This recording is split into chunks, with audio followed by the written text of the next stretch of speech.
सभी छात्र बंधुओं को हमारा नमस्कार, सुप्रभात और आदाब।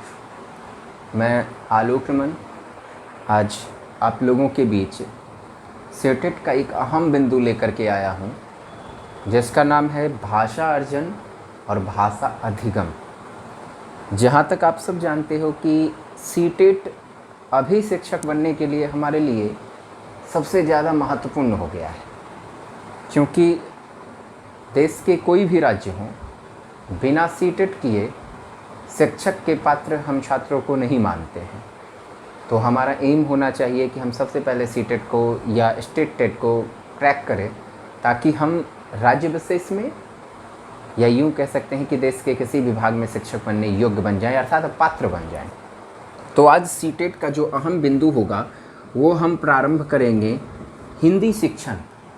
और हिंदी शिक्षण का सबसे पहला जो टॉपिक है और सबसे अहम बिंदु हमारा है वो है भाषा अर्जन एवं भाषा अर्जन, और साथ साथ इसे आप अधिगम कहेंगे। बस होता एक चीज़ समझने का प्रयास करना कि हम इसी के अंतरों को समझने का प्रयास करेंगे कि आखिर ये अर्जन क्या है और द्वितीयतः ये अधिगम क्या है। दोनों एक नहीं है, आपस में दोनों काफ़ी भिन्न है। सुनने में ऐसा लगता होगा कि ये अर्जित किया जा रहा है और ये अधिगमित किया जा रहा है, एक ही हो सकता है, बट ऐसा नहीं है। ये आपस में दोनों भिन्न है। लेकिन हम इसे समझने से पहले हम ये समझने का प्रयास करेंगे कि ये भाषा क्या है। सबसे पहले हमें ये जानना होगा कि ये भाषा होती क्या है, जिसके बारे में आप सब जानते हो कि इस पर काम किया है महान विद्वान चॉम्स्की ने, B.F. स्किनर महोदय ने, वाइगॉत्स्की ने। इन सब विद्वानों ने भाषा पर काम किया है। तो हमें भाषा समझना होगा। सामान्य भाषा में भाषा को समझने का प्रयास आप कीजिएगा तो अमूमन आप देखिएगा कि हम सब कहाँ रहते हैं। हम सब एक समाज में रहते हैं और समाज में अपने विचारों को हम प्रेषित करते हैं। अब ये विचार हमारे प्रेषित कैसे होंगे? जब हमारे पास बोलने का कोई माध्यम होगा, विचारों को एक दूसरे तक पहुंचाने का कोई माध्यम होगा। वो माध्यम ही वस्तुतः है भाषा। यानी कहिए कि दो व्यक्तियों के बीच जो संप्रेषण किया जा रहा है, उस संप्रेषण का सबसे सुंदर माध्यम क्या है? ये भाषा ही है। अर्थात अब आसानी से आप समझ गए होंगे कि भाषा है क्या। वस्तुतः भाषा दो व्यक्तियों के बीच अपने भावों विचारों को अभिव्यक्त करने की एक बेहतर माध्यम है कि हम अपने भावों को, अपने विचारों को कैसे अभिव्यक्त करें, कैसे संप्रेषित करें, अर्थात संप्रेषण हमारा कैसे हो। ये संप्रेषण तभी हम करेंगे जब हमारे पास भाषा होगी, और इसी भाषा का शिक्षण एक शिक्षक वर्ग कक्ष में करता है। जब भाषा शिक्षक वर्ग कक्ष में मौजूद होता है, भाषा शिक्षण करता है, तो मूल रूप से उसका उद्देश्य यही होता है कि हम बच्चों में ज्ञान का संचार करें। कैसे करें? तो बालक को हम इस योग्य बना दें कि बालक अपने विचारों का, अपने भावों को अभिव्यक्त कर सके, अर्थात दूसरों के सामने प्रस्तुत कर सके। आपने देखा होगा कि विद्यालय में जब बच्चे मौजूद होते हैं और अपनी बातों को ये किसी के सामने रखना चाहते हैं तो माध्यम किसी न किसी चीज़ का सहारा लेते हैं। अब वही माध्यम, वही सहारा का स्रोत है हमारी भाषा। अब ये भाषा कई स्वरूपों में हो सकता है, वो अंग्रेजी भी हो सकता है, इसका भी माध्यम बदल सकता है। अंग्रेजी भी भाषा हो सकती है, हिंदी भी हो सकती है, उर्दू भी हो सकता है, कन्नड़ भी हो सकता है, बंगला भी हो सकता है, चाइनीज भी हो सकता है। लेकिन ये है क्या? विचारों को संप्रेषित करने का एक माध्यम होता है। अब इसी को हम विशेष रूप से समझेंगे, इसी भाषाई आधार को, यानी मूल रूप से हम ये समझने का प्रयास करेंगे कि भाषा शिक्षक शिक्षण करता है तो मूल उद्देश्य निहित करके वो चलता है कि हमें बच्चों में ज्ञान का सृजन कराना है। अर्थात बालक को हमें इस योग्य बनाना है कि अपने आप को वो इस दुनिया के बीच प्रस्तुत कर सके, अपने विचारों को वो प्रस्तुत कर सके, अपनी भावनाओं को अभिव्यक्त कर सके। ये कब करेगा बालक? जब उसके पास भाषा होगी। और इस मायने में देखिएगा तो मानव इस दुनिया का, इस संसार का, इस पृथ्वी लोक का सर्वोच्च प्राणी है, क्योंकि इसके पास ही भाषा है। अन्यों के पास जो भाषा है वो विचार संप्रेषण का बेहतर माध्यम नहीं है जितना बेहतर माध्यम मानव में है। अब इसी में दो बिंदु आता है भाषा में, एक को कहते हैं अधिगम और दूसरे को कहते हैं अर्जन। अब अधिगम क्या है, अर्जन क्या है, इसकी परिभाषाओं से ही इसके अंतरों को हम स्पष्ट कर लेंगे कि भाषा अधिगम जो है वो कहता है कि ये वैसी भाषा होगी जिसको सीखने के लिए हमें अभ्यास करने होंगे, हमें प्रयास करने होंगे, पाठ्यक्रम उसका एक निश्चित होगा, स्थान निश्चित होगा, नियम तय होंगे, तभी हम उसे सीखेंगे। यानी कहिए कि दुनिया की कोई भी भाषा हो, अपवाद रूप में मातृभाषा, मातृभाषा एक ऐसी भाषा है जिसे अधिगम नहीं किया जाता है। मातृभाषा एक ऐसी भाषा है जिसका अधिगम नहीं किया जाता है, जबकि अर्जन के तौर पर मातृभाषा का अर्जन किया जाता है। अर्थात अब यहाँ क्या बिंदु आएगा, दुनिया की कोई भी भाषाएं हो उसे हमें प्रयास 100 प्रयत्न सीखने होते हैं, और जिसे भी 100 प्रयत्न जिस भाषाओं को भी सीखना होगा उस भाषा को हम अधिगम कहेंगे। अब उदाहरण तौर पर ले लीजिए, आप विद्यालय जब जाते हो तो आप सीखते हो कौन सी भाषा, संस्कृत या इसको छोड़ दीजिए, अभी वर्तमान समय में प्रचलन हो गया है पाश्चात्य संस्कृति का, जिसका उदाहरण है अंग्रेजी विद्यालय हमारे देश में।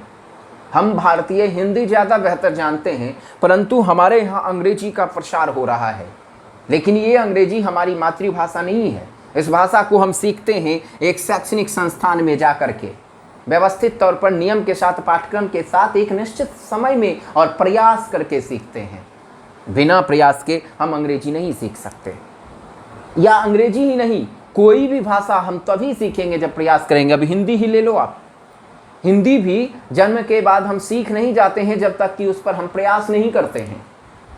यानी भाषाएं, मातृभाषा एक अपवाद रूप है जिसे हम सिर्फ बिना प्रयास के सीख सकते हैं। अर्थात अधिगम का स्वरूप क्या होगा, जिस भाषा को हम प्रयास के माध्यम से पाठ्यक्रम के तहत एक निश्चित समय में सीखेंगे वही होगा अधिगम।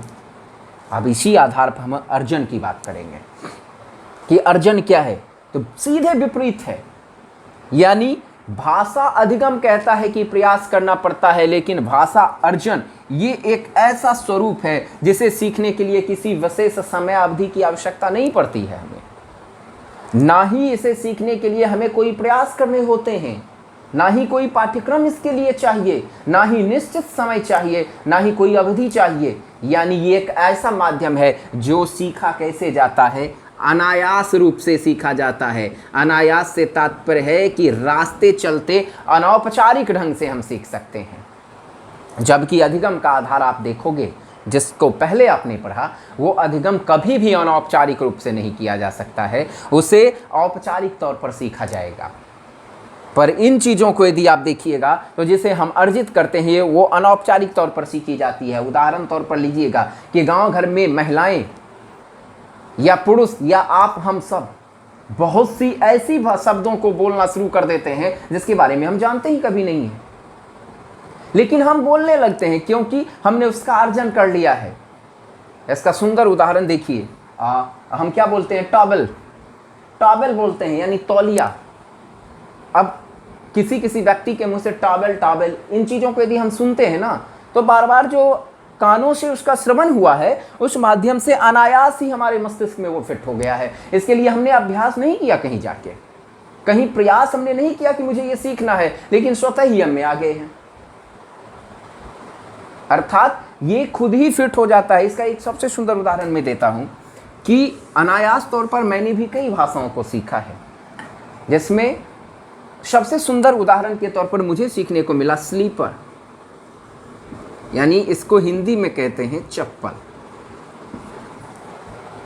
अर्थात इन शब्दों को हमने सीखा पर अनायास हमने सीख लिया, किसी ने मुझे अधिगम नहीं कराया। अब कैसे सीखे, तो स्थान विशेष पर जाने के बाद व्यक्ति विशेष के मुख से हमने सुना स्लीपर।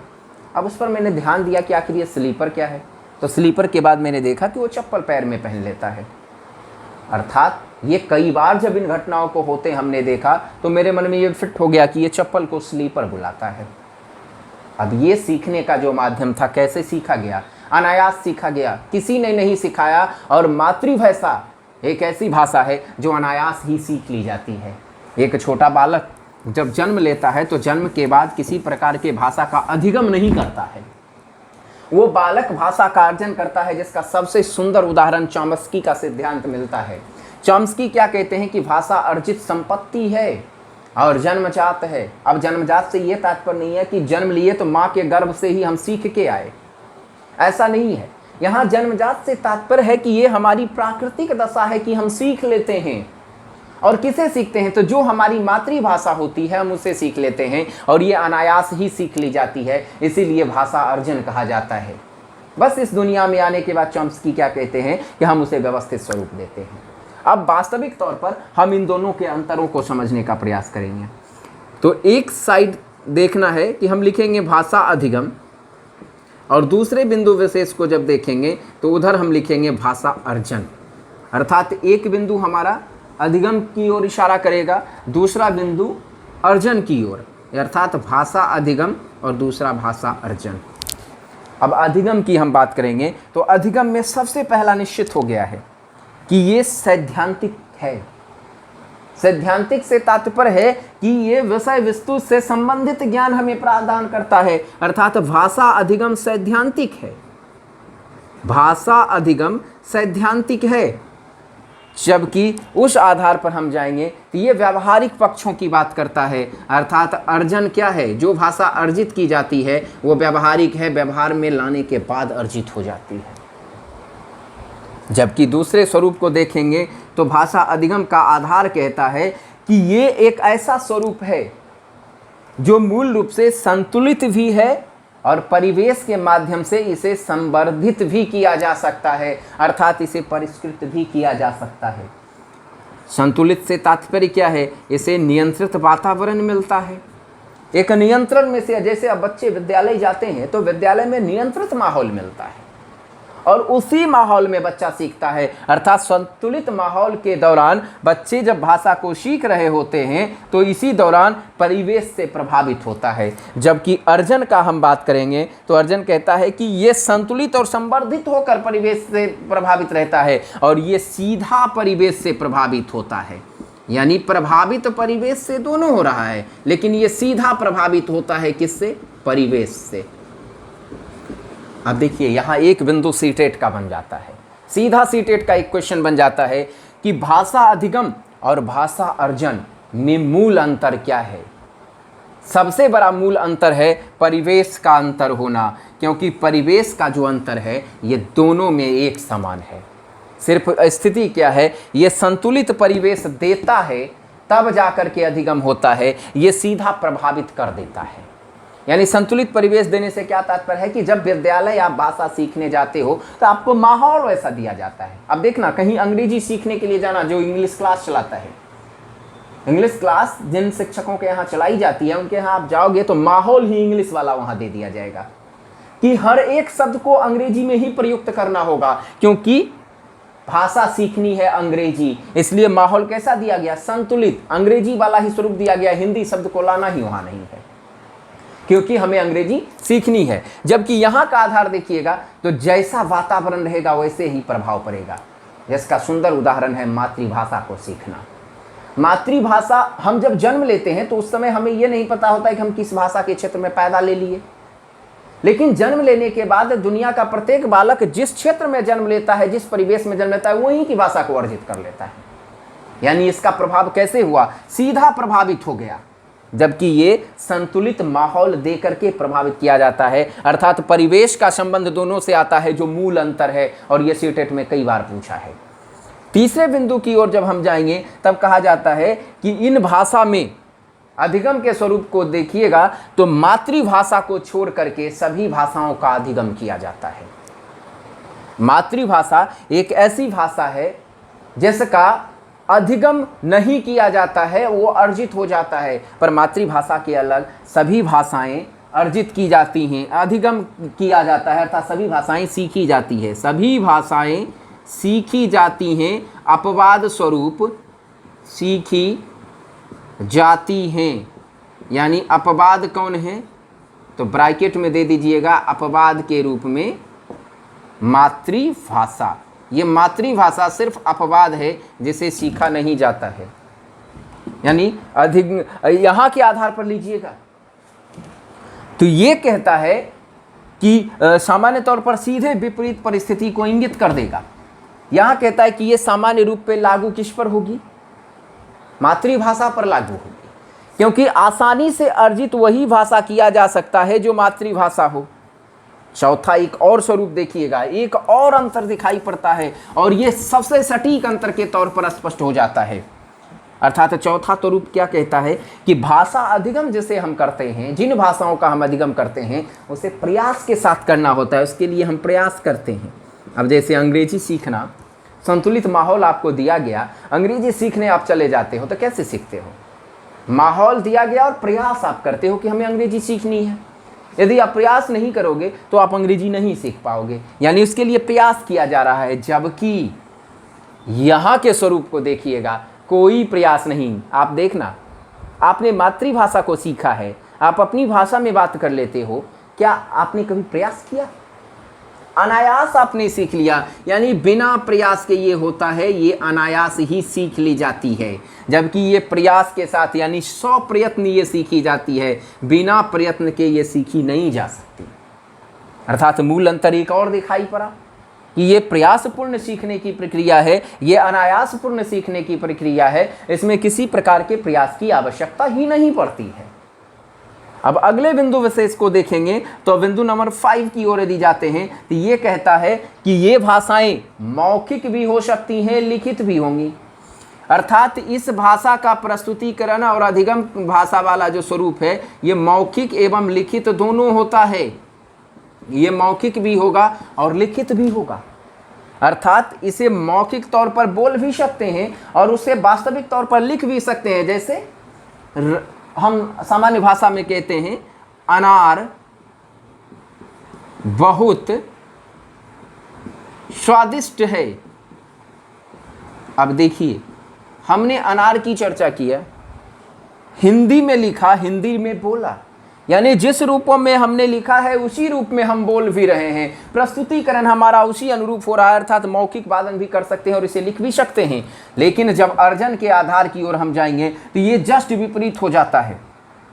यानी इसे बोल सकते हैं, इसे सुन सकते हैं, परंतु इस भाषा को ना तो लिख सकते हैं और ना ही मूल रूप से कहिए कि पढ़ सकते हैं।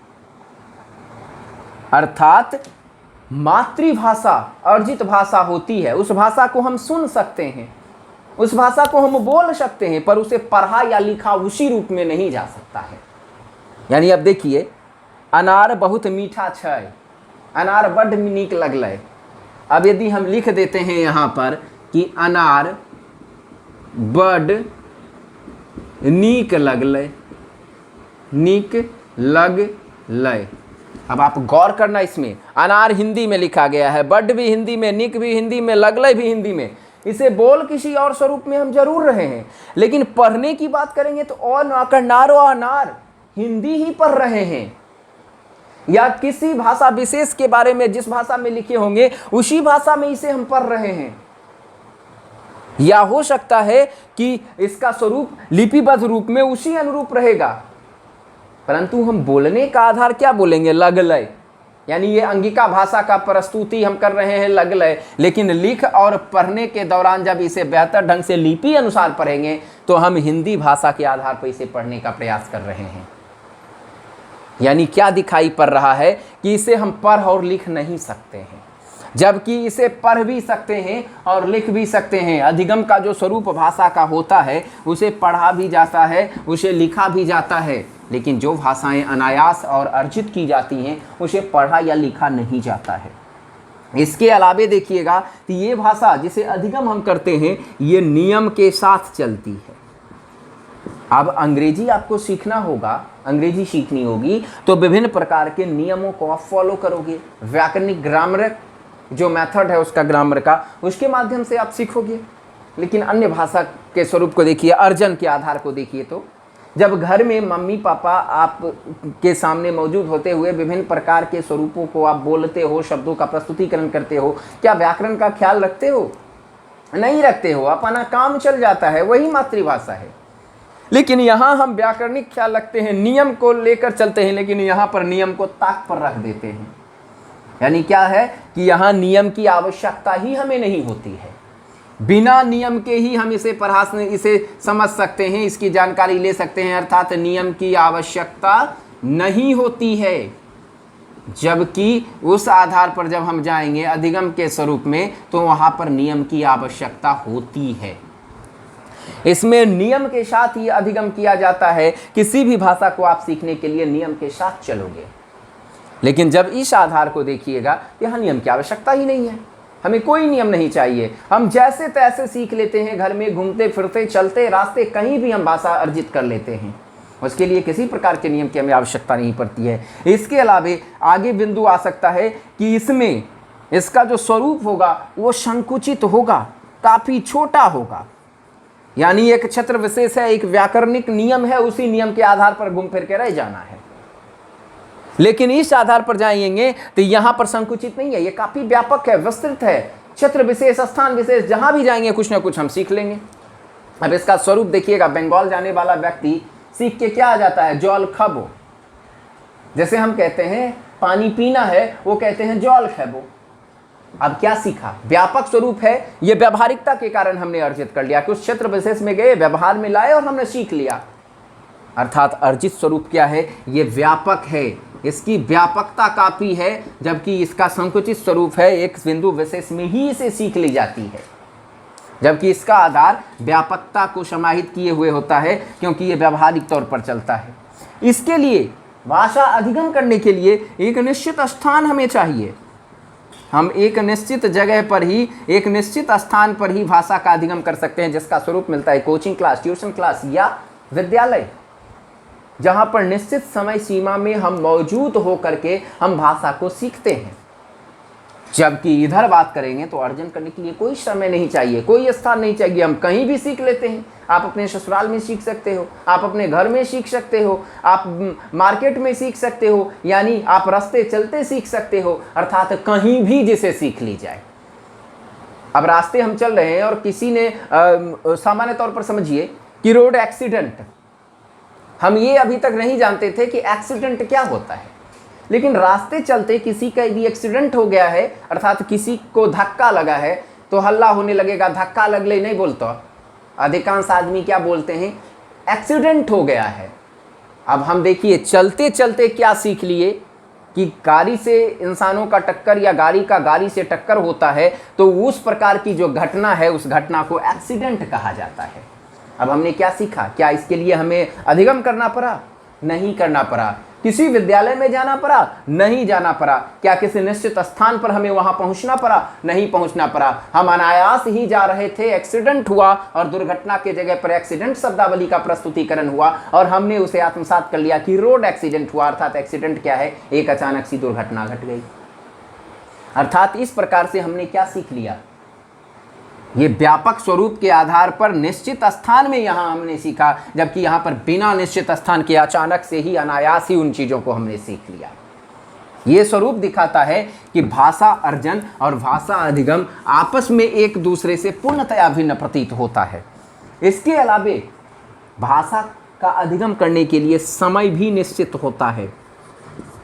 समय निश्चित अर्थात यूँ कहिए कि जब आप कोचिंग क्लास जाते हो या विद्यालय जाते हो तो एक टाइम आपके लिए फिक्स कर दिया गया है। अब वो क्या है कि आपको 1 बजे आना है, आपका बैच 1 बजे से चलेगा, किसी का बैच 2 बजे से चलेगा, किसी का बैच 3 बजे से चलेगा। अब जिनका जो टाइमिंग है ना वो उसी समय पर वहाँ मौजूद हो रहे हैं, जबकि अर्जन करने के लिए कोई निश्चित समय नहीं है कि अभी आप 5 बजे आइए तब आप भाषा को अर्जित कर लीजिएगा, 6 बजे आइए तब आप एक्सीडेंट के बारे में समझिएगा, ऐसा कुछ नहीं है। अर्जन का आधार कहता है कि अचानक से हम कभी भी घटती हुई घटनाओं के माध्यम से सीख सकते हैं। अर्जित करने का आधार ही है कि अनायास तौर पर सीख सकते हैं, हमें टाइम नहीं चाहिए। अब देखिए रास्ते चलते हम एक्सीडेंट के बारे में जान लिए, हमारे पास टाइम फिक्स आ गया था कि 6 बजे आइए वहाँ एक्सीडेंट होगा और अपनी शब्दावली सीख जाओगे, नहीं। इसका आधार था कि वो घटनाएं उसी समय घट गई जिस समय मैं उस रास्ते से गुजर रहा था और नई शब्दावली हमें मिल गई, अर्थात ये अनायास सीख ली जाती है। यानी समय निश्चित नहीं होता है, इसके लिए किसी समय के निश्चितता की आवश्यकता नहीं होती है, जबकि यहाँ पर समय निश्चित होते हैं। साथ ही इसके लिए पाठ्यक्रम तय होगा। अभी आप विद्यालय जाओगे तो पहले क्लास के बच्चों को अंग्रेजी भाषा सिखानी है तो कितना से कितना तक सिखाना है। अब देखिएगा, नर्सरी के बच्चा, एलकेजी के बच्चा या यूकेजी के बच्चे को हम जब सिखाते हैं तो ऐसा नहीं है कि डायरेक्ट उसे हम बनाना सिखा देते हैं, कारक वगैरह। हिंदी जान लीजिए कि कारक से क्या आगे विस्तारित किया जाएगा व्याकरण का स्वरूप, या सर्वनाम क्या होगा, समास क्या होगा, इन चीज़ों को हम नर्सरी में नहीं ज्ञान देते हैं। नर्सरी में अ अनार ए फॉर एप्पल देते हैं, अर्थात इस आधार पर हम ज्ञान देना शुरू करते हैं। यानी वहां से हम ये विकसित करते हैं कि पहले बच्चा विद्यालय बैठे, फिर समझे, फिर छोटे छोटे बारीकी को हम समझाते हैं। लेकिन जैसे जैसे बड़ा होता जाता है उसी के अनुसार पाठ्यक्रम के आधार पर बच्चा विविध रूपों में सीखता चला जाता है, यानी पाठ्यक्रम तय कर दिया जाता है। जबकि यहाँ पर सीखने के लिए कोई पाठ्यक्रम नहीं है। एक पहली क्लास का बच्चा भी यहाँ पर सीख जाएगा एक्सीडेंट क्या होता है, एक 50 साल के बूढ़े व्यक्ति भी सीख जाएंगे कि एक्सीडेंट क्या होता है, रेलवे स्टेशन क्या है। जबकि यहाँ सीखने के लिए उम्र के साथ साथ उसकी पाठ्यक्रम नीति पूरी लागू रहती है, उसी के तहत सीखी जाती है। बट यहाँ पाठ्यक्रम नहीं है। यानी अधिगम के स्वरूप को देखिएगा तो पाठ्यक्रम तय होता है, पर यहाँ बिना पाठ्यक्रम के अर्जित किया जाता है, किसी प्रकार के पाठ्यक्रम की आवश्यकता नहीं होती है। यानी बिना पाठ्यक्रम के अर्जन, अर्थात क्या इंगित होता है कि भाषा अधिगम करने के लिए पाठ्यक्रम तय हैं, जबकि भाषा अधिगम करने के लिए पाठ्यक्रम तय है, जबकि भाषा को अर्जित करने के लिए किसी पाठ्यक्रम की आवश्यकता नहीं पड़ रही है। साथ ही ये औपचारिक है। औपचारिक से तात्पर्य है कि विद्यालय में जाके ज्ञान प्राप्त करते हैं। अब औपचारिक और औपचारिक भी समझ लीजिए, जब शब्दावली आया है तो इसे भी हम समझ लेंगे। औपचारिक से तात्पर्य होता है कि जब एक पाठ्यक्रम निश्चित हो, समय निश्चित हो, विद्यालय की चारदीवारी में एक निश्चित पाठ्यक्रम के तहत निश्चित समय में जो ज्ञान प्राप्त किया जाता है वही औपचारिक है। लेकिन जब ज्ञान ऐसे माध्यम से किया जाए जिसमें चलते फिरते अनायास ही किसी बिना पाठ्यक्रम, बिना चारदीवारी, बिना समय, बिना पाठ्यक्रम, यानी बिना निश्चित अवधि कि हमें ज्ञान प्राप्त हो जाए, तो वो मूल रूप से अर्जन का जो आधार है वो अनौपचारिक है। यानी भाषा जब सीखी जाती है, भाषा का अधिगम तय पाठ्यक्रम के तहत निश्चित समयावधि में की जाती है, तो वो औपचारिक माध्यम है। जबकि अर्जन के लिए इस प्रकार के किसी स्वरूप की आवश्यकता नहीं है, तो ये अनौपचारिक माध्यम हो जाता है। अर्थात अर्जन का जो स्वरूप है वो अनौपचारिक है, जिसे घर, परिवार, रास्ते आदि में सीख ली जाती है। इसके लिए किसी निश्चितता की आवश्यकता नहीं होती। और एक स्वरूप और आखिरी मूल बिंदु का स्वरूप दिखाता है कि भाषा अधिगम, ये जो भाषा अधिगम है इसमें शिक्षक की आवश्यकता पड़ जाती है। बिना शिक्षक के कोई भी व्यक्ति भाषा सीख नहीं सकता है, जबकि अर्जन करने के लिए किसी शिक्षक की आवश्यकता नहीं होती है। दुनिया का प्रत्येक प्राणी प्रत्येक के लिए शिक्षक ही है, प्रकृति ही शिक्षक ही है। अर्थात रास्ते चलते ज्ञान प्राप्त कर लेना शिक्षक की आवश्यकता नहीं है, प्राणी यहाँ स्वतः ही सीख लेता है। अर्थात भाषा अधिगम का स्वरूप कहता है कि इसमें शिक्षक की हमें आवश्यकता पड़ती है, जबकि भाषा अर्जन कहता है कि हमें शिक्षक नहीं चाहिए, हम तो यूं ही सीख लेंगे, क्योंकि हमारी प्राकृतिक दशा बन के आई है कि हम भाषा को अर्जित कर सकते हैं। ये जन्मजात रूप में हमारे पास व्याप्त हो गई है, इसलिए इसे सीखने की आवश्यकता हमें नहीं है। तो ये हमारा टॉपिक सीटेट का भाषा अर्जन, भाषा अधिगम था। अब अगला बिंदु विशेष जब हम लेकर आएंगे इसी कड़ी का दूसरा टॉपिक हिंदी शिक्षण का, तो हम इसमें भाषा शिक्षण के सिद्धांत को लेकर के आएंगे कि भाषा का शिक्षण कैसे किया जाना चाहिए, एक शिक्षक किन माध्यमों से भाषा शिक्षण करे, किन चीज़ों को वरीयता दे, किसे पहले प्राथमिकता देते हुए भाषा ज्ञान देने का प्रयास करें। तो आज का टॉपिक हमारा यहीं समाप्त होता है। आपको क्लास कैसा लगा, इन चीज़ों के लिए आप कमेंट जरूर करना, और यदि मेरा क्लास बेहतर लगे तो निश्चित तौर पर आप इस क्लास को लाइक करना, सब्सक्राइब करना मेरे इस क्लास को, इस ग्रुप को, और साथ ही मेरे इस क्लास से अधिक बच्चे फ़ायदा ले सकें, इसलिए आप इसे शेयर भी कर देना ताकि अधिक से अधिक बच्चे इसे देख पाएँ और वो भी एक इस बिंदु विशेष भाषा अर्जन और अधिगम को समझ सके। और इतना आप जान लीजिए कि सीटेट में निश्चित तौर पर इससे प्रश्न पूछे जाएंगे और प्रत्येक बार 1 से 2 प्रश्न सिर्फ इस टॉपिक से रहते हैं कि भाषा अर्जन क्या है और भाषा अधिगम क्या है। तो आज के लिए बस इतना ही, फिर हम लोग अगली कड़ी में मिलेंगे भाषा अधिगम के सिद्धांत के साथ, अर्थात बच्चों को भाषा शिक्षण कैसे कराया जाए एक शिक्षक के द्वारा। तो अगले दिन हम फिर से अगली कड़ी में हिंदी सेक्शन का पार्ट 2 लेकर आएंगे, फिर आपके सामने सीटेट का हम प्रस्तुतिकरण करेंगे। तब तक के लिए हमारे इस चैनल को सब्सक्राइब जरूर कीजिए, घंटे का बटन दबाइए ताकि नोटिफिकेशन आपको मिलता रहे मेरा कोई भी वीडियो आए तो, और साथ ही इसे शेयर जरूर करें ताकि अधिक से अधिक बच्चों को ये फ़ायदा मिल सके। धन्यवाद।